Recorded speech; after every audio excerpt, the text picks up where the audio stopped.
रहेंगे किसी भी विकार से, चाहे काम हो, क्रोध हो, लोभ हो, मोह हो, कोई हो। डॉक्टर अनंत राठी जी, राधे राधे। बीकानेर, राजस्थान। महाराज जी, आपके चरणों में कोटि कोटि प्रणाम।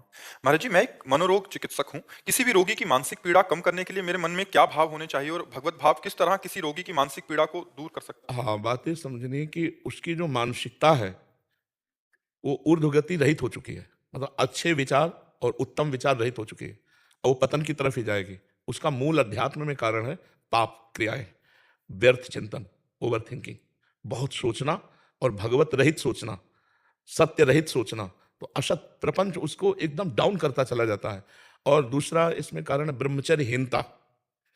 ब्रह्मचर्यहीन होने पर उसकी स्मृति शक्ति डाउन होती चली जाती है, उसकी सोच जो है वो पतित होती चली जाती है, क्योंकि भोगों का चिंतन, भोग क्रियाएं तो ये पतित है ना, तो पतित चिंतन होता चला जाता है। अब अगर उसके चिंतन को बल मिले, शीतलता मिले, शांति मिले, आनंद मिले, तो अभी पलट जाए।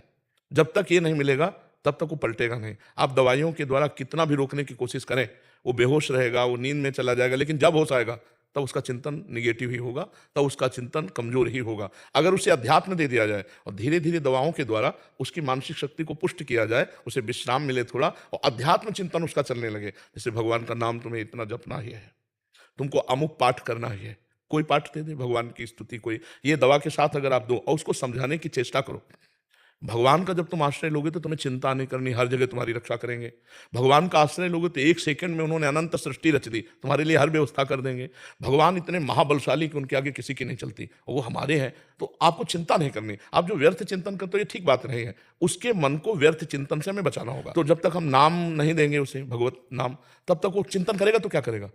आप दवा दे दिए, इसके बाद वो चिंतन क्या करेगा? तो उसका चिंतन बन, तुम रामायण देखो, आधा घंटे रामायण देखो, आधा घंटे महाभारत देखो, क्योंकि पहले वो बिल्कुल संसारिकता से थोड़ा अध्यात्म की तरफ तो झुके, और उसे कह दो गीता जी पढ़ो, गीता विचार करो, तो शायद वो ना कर पाए। तुम आधा घंटे सत्संग सुनो, आधा घंटे नाम कीर्तन करो, उसे लगाओ। अब जैसे हमारी बात बाहर से मान लिए, तो कितने ऐसे हैं जिनको आध्यात्मिक लाभ मिल रहा है। हमारी बात ना मानो तो हमारे पास रहो, तुम्हें लाभ नहीं मिलेगा। बात मानना, तो आप उसे किसी तरह अध्यात्म से जोड़िए, नाम से जोड़िए, राम नाम, कृष्ण नाम, हरि नाम, राधा नाम, नाम जपने लगे सो बस मंगल हो जाएगा, आप देख लीजिएगा। महाराज जी, ओवर थिंकिंग में अभी हम एक जने से बात कर रहे थे, उसको भी यही वो था। तो भय का बहुत वो रहता है महाराज जी, हर चीज का भय। वो मतलब बार बार कह रहा था मुझे डर लगता है, ये दवाई से डर लग रहा है, देखो, ये से डर लग रहा है। अपने द्वारा कुछ ऐसे पाप हो जाते हैं जिनको हम प्रकट नहीं करते, जिनका कोई दंड नहीं मिलता, वो बुद्धि पर, बुरी दशा आने के पहले बुद्धि बदली जाती है। समझ रहे हो ना? सबसे पहले जो हमें दंड मिलेगा भागवतिक, वो बुद्धि पर मिलेगा। कई साल हो गए, कई साल हो गए। अब वो ऐसा भयभीत होने लगा कि बिना कारण के भी भयभीत हो रहा है। वो काल्पनिक भय पैदा करके भयभीत होता चला जाता है, और उसकी मानसिकता बिगड़ती चली जाती है। और उसको कोई प्यार देने वाला, कोई समझाने वाला अगर उसको समझाने की भी चेष्टा करे तो नहीं समझेगा। उसके लिए एक ही दवा है, नाम, विश्वास मान लीजिए। ना ठीक हो जाए तो हमसे बताइएगा। महाराज जी, आपके जो शरणागत भक्त के लक्षण आप बताते हैं, निर्भय, निशंक, निशोक, निश्चिंत और विपरीत भावना को त्याग, इससे सारे लक्षण उससे विपरीत दिख रहे थे। वो शंका कर रहा है, वो शोक कर रहा है, वो अनिश्चिंत है। हाँ, अब जैसे मान लो आप कहते हैं हम कोई पाप नहीं करते, लेकिन आपने वीरपात किया, उसमें एक बच्चा होने की सामर्थ्य है। अगर वही गर्भाशय में पहुंच जाता तो बच्चा होता ना, तो एक बच्चा की हत्या हुई ना। लाखों पाप हो रहे हैं, लाखों अपराध बन रहे हैं, ये सब करेंगे क्या? ये करेंगे क्या? तुम्हारी बुद्धि को भ्रष्ट कर देंगे। इसको खिलवाड़ समझते हो? जो हमारे ऋषि मुनियों ने शास्त्रों में लिखा है कि 20-22 वर्ष तक ब्रह्मचर्य रहो, इसके बाद पाणी ग्रहण संस्कार करो, गृहस्थी में जाकर संतान उत्पत्ति करो, धर्मपूर्वक चलो, अपने पति को भगवान मानो, अपनी पत्नी को भगवान मानो, दोनों प्रेम से रहो, एक पति व्रत, एक पत्नी व्रत। ये सब क्यों कहा गया है?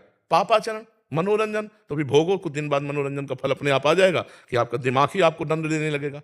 अपने हाथ से अपना गला काट रहे हैं लोग, अपने हाथ से अपने को फांसी में चढ़ा रहे हैं, अपने हाथ से जहर खा रहे हैं। ये क्या हो रहा है? इतना दुर्लभ मानव दे और आप इस तरह नष्ट करें, उसका कारण है आपका गुप्त पापाचरण। पापाचरण होने के कारण हमारी बुद्धि शुद्ध नहीं हो पाती। अगर शुद्ध बुद्धि हो तो मानो जैसे हम फेल हो गए, तो पहली बात तो शुद्ध बुद्धि होने पर फेल होगा ही नहीं, क्योंकि अपने चैप्टर को बहुत अच्छी तरह पढ़ेगा। और वो डिस्टर्ब है पहले ही, बॉयफ्रेंड, गर्लफ्रेंड, व्यसन, ये वो कई ऐसी बातें होती हैं जिनका लौकिक चिंतन करते करते वो और उतने में हो गया फेल। अब वो सोचा घर वाले डांटेंगे और मेरी स्थिति क्या स्थिति। तो ऐसे कई हैं, किसान हैं, विद्यार्थी हैं, खिलाड़ी हैं, बहुत से लोग ऐसे हैं, व्यापारी हैं, जो अपने को असमर्थ, असहाय, असफल समझ करके और ऐसा नहीं करना चाहिए।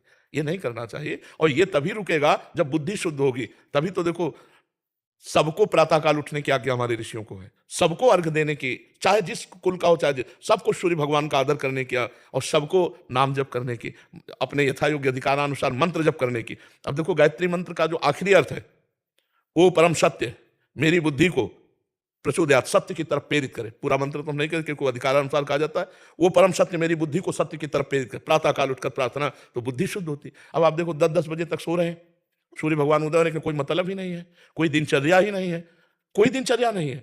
कुछ कार्य कर, कुछ कार्य कर। मनुष्य जीवन व्यर्थ नष्ट करने के लिए नहीं मिला है। देखो आज भी बीमार स्थिति शरीर की है, हम 11 बजे उठ जाते हैं, 12 बजे तक बैठे रहते हैं, 12 बजे के बाद थोड़ा टहले फिर बैठ गए, 1 बजे शौच स्नान, 2 बजे आ गए रोड में, 2 बजे क्या, 2 बजे के 10 मिनट कम, महाराज जी 1:50 पे आने। हाँ 2 बजे, और फिर देखो ये सब दिनचर्या चल रही है। अरे मनुष्य जीवन मिला, खूब डट के मेहनत करो, जिस डिपार्टमेंट में हो। मतलब बाबा जी हो तो डट के भजन करो, तपस्या करो, कष्ट सहो, जगत मंगल करो, जो जहां है डट के करे तो मनुष्य जीवन की सार्थकता है। खाली बैठे हो मन तुम्हारा शैतान वो मार देगा। तो जो डिप्रेशन में, उनको कोई कार्य बताओ, उनके अनुसार, उनकी सामर्थ्य के अनुसार कि कोई भी कार्य कर ले, मतलब उसके अनुसार थोड़ा सा कार्यरत होना जरूरी है। बेकार आदमी डिप्रेशन में नहीं जाएगा और क्या जाएगा। और नाम जप करें और उसको बौद्धिक स्तर से पुष्ट करो। थोड़ी देर उसको आध्यात्मिक बातें बताओ, थोड़ी देर उससे बातचीत करके समझो कि इसकी दशा कहाँ डाउन हुई है, किस जगह है, ये डिप्रेशन का इसका कारण क्या है। तो विचार शक्ति ही हमको महान बनाती है, विचार शक्ति हमको नीच बनाती है। हमारे अच्छे विचार होने के लिए विवेक की जरूरत है। विवेक मिलता है सत्संग में, बाजार में नहीं मिलता है। बिन सत्संग विवेक न होई, और राम कृपा बिन सुलभ न सोई। तो भगवान की कृपा से आप खुद इतने बलवान बनो कि आप संकल्प करो, नाम जप करो, हमारी बात मानो, और उसको संकल्प करो सामने आए हुए मरीज के कि मैं अपना नाम जप इसको देता हूं, और उसे कहो नाम जप करो। तो तुम्हारा जो नाम जप, मान लो 1000 नाम जप दिया, तो वो दान करने का तुम्हें 10,000 नाम का फल मिलेगा। समझ रहे हो, मैं अपना 1000 नाम कैसे दे? तो 1000 दिए तो पलट का 10,000 आपका फायदा जो होगा ना, वो 10,000 नाम का फायदा होगा, और उस जीव का उत्थान होने लगेगा। तो आप भी नाम जप कीजिए और उसके विचारों को पढ़िए और उसको आध्यात्मिक में धीरे से लाइए और भगवान का बल उसे दीजिए, तभी पुष्ट होता है, नहीं तो फिर परेशान हो जाएगा। एक समस्या है, हजारों समस्या है, हजारों समस्या है। शरीर स्वस्थ है, खाने पीने को सब है, बेटी ब्याह के योग्य है, पैसा नहीं है। बेटी का ब्याह करने के लिए वो आया ना, तो लड़का वाला ऐसा रईसी दिखाएगा, मुझे कारें चाहिए। अरे चाहिए कि तुम अपनी बेटी दे रहे हो, बस हमारे लिए पर्याप्त है। कितनी समस्याएं ऐसे गृहस्थों के पास, ऐसे लोग, सब व्यवस्था हो गई है, अब बेटी का जहां ब्याह किया, खूब धन खर्चा किया, लड़का बेकार में निकला। कितनी समस्या है, संसार समस्याओं का पुंज है। यदि भगवान का भजन नहीं करोगे तो बहुत जीवन बेकार है, बहुत जीवन बेकार है। इसलिए सबको चाहिए थोड़ी थोड़ी देर। अभी एक रास्ते में देखा था, जब हम अपने लोग आ रहे थे तो रोक के बात किए थे, कह रहे थे 5 मिनट 1 घंटे में और 24 घंटे में 24 मिनट, सिर्फ इतना मैं अभी कुछ दिन हुआ शुरू किए, मुझे बहुत आनंद है महाराज जी, मेरा जीवन बदल गया। ऐसा वो रोक के कह रहे, हाँ रोक के कह रहे थे। उसमें जो सुबह हम आते हैं ना, उसमें बात मान लो, अगर नाम जब शुरू कर, अच्छा नाम जब में पैसा नहीं लगता, आपको ये नहीं कह रहे कि नहा के नाम जप करो कि भाई 4 बजे आप स्नान करो, ऐसा भी। और आजकल स्नान में कौन सी बड़ी सी बात है कि भाई गंगा जी यमुना जी नहाने जाना, अपने बाथरूम में बंद करो, स्नान कर लो, फिर आराम से बैठ करके भजन करो, जीवन सार्थक हो जाएगा। घंटा 2 घंटा अगर नहीं कर सकते तो 24 घंटे में 24 मिनट तो कर लो। और मांस मछली मत खाओ, शराब मत पियो, पराई माता बहनों की तरफ गंदी दृष्टि मत करो, फिर देखो जीवन कितना उज्जवल और आनंदमय होता है। तो जी ऐसा समझाओ भाई, समझाने से ही है। और बिना नाम जप के वो समझ भी नहीं पाएगा। नाम जप होना अनिवार्य है। नाम जप बहुत बड़ी अमृत शक्ति है, अमृत शक्ति है। सर गुरुवाणी में नाम जप और साधु सेवा 2 की बहुत महिमा लिखी हुई है। जितने 10 गुरु हुए हैं सबके वाणी को पढ़ के देखा, केवल नाम जप की महिमा। अपने महापुरुषों को जितने देखो सब नाम नाम, कबीर जी, रामानंद स्वामी और जितने भी बड़े बड़े संत हुए सब नाम से हुए। देखो इस मन की एक चाल देखो, चुप हुए देखो चल पड़ा, लगाए हो सुनने में तो जहां चुप हुए तो अपनी चाल चल पड़ा। अब अगर आपकी चाल नीच कोटि के चिंतन के तो नीचे चला जाएगा, उच्च कोटि के तो उच्च। इसको फंसाना है। हम कार्यरत हैं तो मन लगा हुआ है, जहां कार्य से हटे तो राधा राधा राधा राधा राधा राधा फौरन लगाओ इसको। फिर कार्य में लग गए, फिर भूल गए, कोई बात नहीं, फिर याद आया, फिर राधा राधा राधा राधा, इसको देखो लगाओ तो आनंद आने लगेगा। नहीं असत चिंतन करता, बहुत ही दुष्ट है ये, गंदी गंदी बातें पकड़ लेगा और अच्छी बातें पकड़ेगा नहीं। इसको अच्छी बातें जबरदस्ती पकड़ाना पड़ेगा, और अच्छी पकड़ लिया तो जीवन मुक्त हो जाएगा। इसको देखो, इसकी चाल देखो, जहां शांत हो वो चल पड़े अपनी चाल पर। कोई व्यक्ति लाएगा, कोई वस्तु लाएगा, कोई घटना लाएगा, कोई भोग लाएगा, और उसी के चिंतन कराएगा, हमारे पावर को नष्ट करता जाएगा। जो हमें मनुष्य शरीर में पावर मिला है, चिंतन के द्वारा पावर बढ़ता है और चिंतन के द्वारा ही पावर नष्ट होता है। असत चिंतन के द्वारा पावर नष्ट होता है और सत्य चिंतन के द्वारा पावर बढ़ता है। तो पावर बढ़ाने वाला चिंतन कोई बिरला ही करता होगा, नहीं, पावर नष्ट करने वाला ही चिंतन होता है। कहीं किसी व्यक्ति से राग, कहीं किसी व्यक्ति से द्वेष, कहीं कोई घृणात्मक बात, कहीं कोई ऐसी, और वो सब दिमाग में भर रही है और दिमाग को कमजोर करती चली जाए। आप जब शयन करते हैं, 6 घंटे सोते हैं, तो आप अपने को बलवान महसूस करते हैं, इंद्रियों को फ्रेश महसूस करते हैं। क्यों? क्योंकि 6 घंटे चिंतन रहित सो गए। 6 घंटे संसार का चिंतन नहीं हुआ, कोई चिंतन नहीं हुआ, इसलिए आपकी इंद्रियों में बल आया। यदि 6 घंटे आप भगवान के चिंतन में संसार को भूल जाए तो सोचो क्या स्थिति होगी।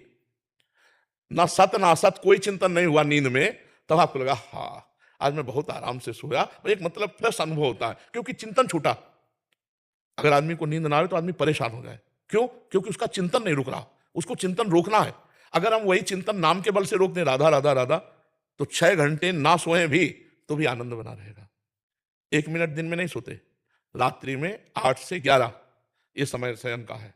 अब इसमें जो आ गई सो आ गई, राधा राधा राधा राधा राधा। तो हमारा चिंतन का ठिकाना तो होना चाहिए, कोई ठिकाना तो होना चाहिए। जैसे जलजहाज का पक्षी उड़े कितना भी उड़े, उसका ठिकाना वही जलजहाज में आना पड़ेगा। ऐसे ही हमारा मन कितना भागे, एक ठिकाना तो होना चाहिए। अब आपके मन का ठिकाना ही नहीं है, वो सोचते ही चला जा रहा है, तो आप परेशान नहीं हो जाएंगे। एक ठिकाना रखो, राम नाम, कृष्ण नाम, राधा नाम, राधा राधा राधा, उड़ा मन, गया संसार में, संकल्प फिर आया, राधा राधा राधा, फिर उड़ा, आप बच जाओगे। नहीं, उस संसार का चिंतन करते करते आपकी शक्ति क्षीण होती चली जाएगी और आप पतित हो जाएंगे। आप देखो, जो ठीक से चलते हैं उनका अलग जीवन होगा, जो पतित चलते हैं वो थोड़े दिन के लिए आपको प्रकाशित दिखाई देंगे, लेकिन बहुत बुरा फ्यूज होंगे, बहुत बुरा वो पतित होंगे। गंदे आचरण करने वाला कभी उन्नतिशील नहीं हो सकता, चाहे जितना बड़ा धनी दिखाई दे, खोखला होता है अंदर से। जैसे लकड़ी है ना, घुन लग जाए तो अंदर से खोखला कर देती है, बाहर से अच्छा दिखाई देता है, अंदर से खोखला होता है। धर्मात्मा पुरुष बाहर से भले कम पैसे वाला दिखाई दे, बाहर से वो अच्छा ना दिखाई दे, लेकिन एक दिन वो चमकेगा। और जो अधर्म वाला होता है, बाहर से भले चमक रहा है, वो एक दिन फ्यूज होगा, पक्का समझ लीजिए। अधर्म आचरण नष्ट कर देता है। तो हमें लगता है कि हमारे मन को एक ठिकाना चाहिए, वो है ठिकाना भगवान का नाम। बस नाम में लगवा दो कि ये औषधि है और ये परम औषधि है। राधा राधा राधा बोलो, 10 मिनट बोलो, 20 मिनट बोलो, फिर धीरे धीरे ठीक हो जाओगे।